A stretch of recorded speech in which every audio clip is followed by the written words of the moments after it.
rolling out of bed, and I still got you in my head from all those pretty words you said. It's like I'm wasted.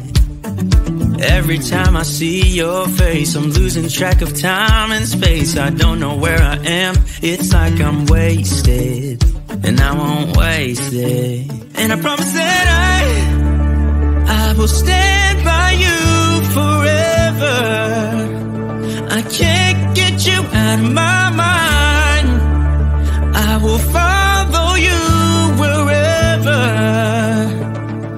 and I won't waste this.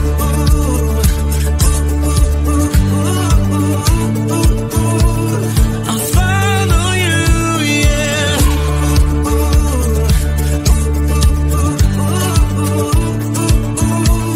I'll follow you, yeah. Could you come a little closer now? 'Cause I don't wanna slow this down. My heart is screaming out your name. I'm wasted on you.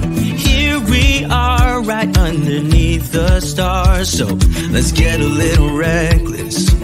You make me breathless, and I won't waste this. And I promise that I will stand by you forever.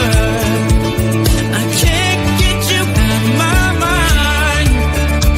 I will follow you wherever, and I won't waste it.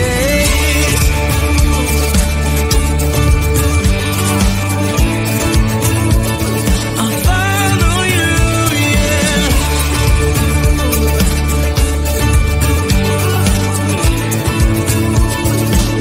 Yeah, I won't waste it. 'Cause no one makes me feel like you do. You make me restless. Yeah, no one makes me feel like you do.